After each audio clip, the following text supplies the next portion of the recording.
Some stories are so big, so epic, they span thousands of years. And the economic history of India?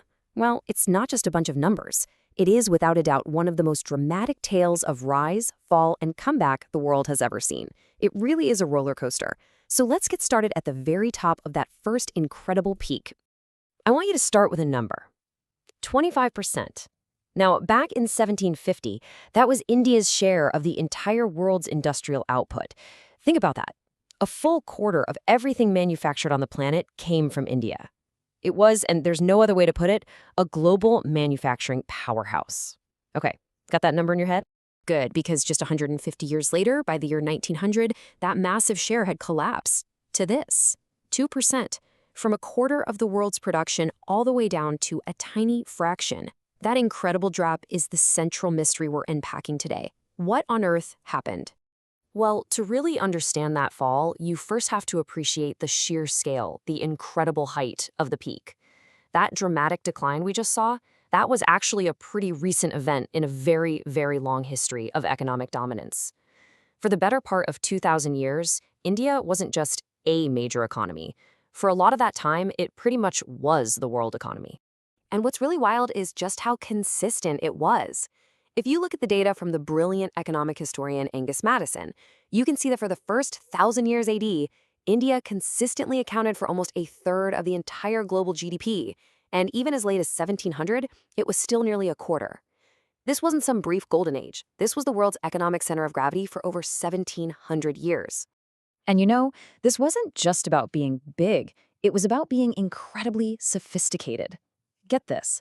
Ancient India had these things called shreni, and they were basically guilds of merchants and craftsmen, active from as early as 800 BC, that acted a lot like modern corporations. Seriously, they could own property, they could set their own rules, you could even sue them.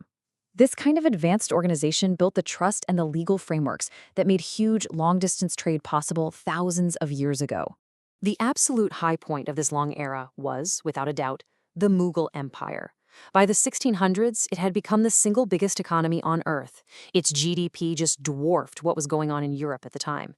To put in perspective, the Emperor Aurangzeb's treasury brought in revenues more than 10 times that of his famous contemporary, Louis XIV of France. So what was the engine driving all this wealth? Well, the Mughal Empire was basically the workshop of the world. Its biggest industries were textiles, shipbuilding, and steel. The wealthiest part of the empire, a province called Bengal, was just an absolute powerhouse. At one point, Bengal alone was responsible for 95% of all British imports from Asia, shipping out massive amounts of its famous cotton and silk textiles all over the world. And then it all fell apart. So let's investigate how this incredible economic engine didn't just stall, but went into reverse. The causes are part of this huge historical debate. It's kind of like a whodunit, with two main suspects. Okay, so on one side of the debate, you have historians who argue the decline really started from within. The Mughal Empire started collapsing in the 18th century, leading to internal wars, which disrupted trade, and rising regional taxes made Indian goods more expensive. But then, on the other side, the argument points straight at British colonial policies, how they created a monopoly, put up tariffs that blocked Indian goods from Britain, and basically rewired the entire economy to turn India from a manufacturing exporter into a supplier of raw materials for British factories. So let's zoom in on that colonial period, because this is where things get really controversial. The impact of British rule usually gets framed around this one big question. Was it a period of economic drain, where wealth was just sucked out of the country? Or was it one of development, where the foundations for a modern economy were actually built? To really get the drain argument, you just have to look at the numbers for the textile trade. It's pretty stark. In 1811, India was making over 1 billion yards of textiles for itself and only importing 1 million from Britain. Fast forward to 1871, Indian production is still there, but imports from Britain have exploded to almost 800 million yards. In just a few decades, India went from clothing itself to becoming a captive market for British factories. But, and this is a really important but, that's not the whole story. At the exact same time, the development side of the argument was being written too. The British built what became the fourth largest railway system in the world. They set up modern legal systems, built huge irrigation projects. Of course, all of this was a double-edged sword, right? Those same railways that connected the country also made it way easier to ship raw materials out from the interior to ports and then straight to factories in Britain. So, whatever the complicated mix of causes was, the end result was just unambiguous.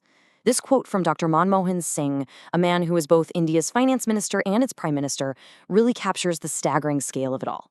India's share of world income fell from almost 23% in 1700 to less than 4% by the time of its independence. It was a mind-blowing reversal of fortune.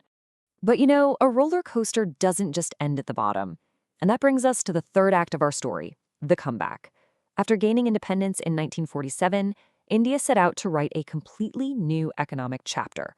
Now, this modern journey had a few really distinct phases. For the first few decades after independence, India went down a path of central planning and very heavy regulation.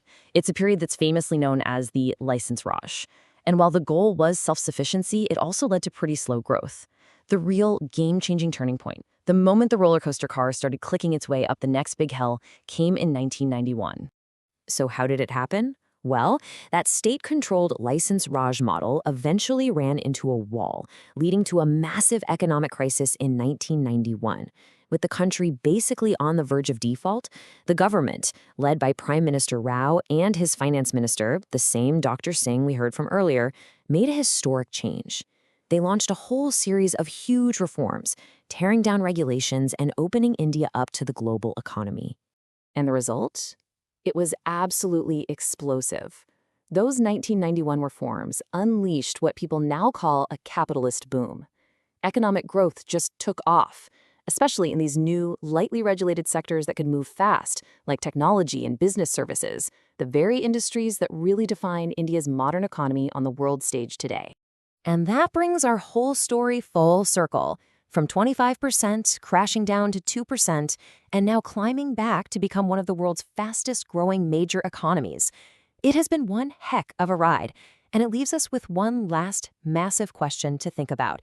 After a 200-year decline, is this modern boom, this new climb, back for good?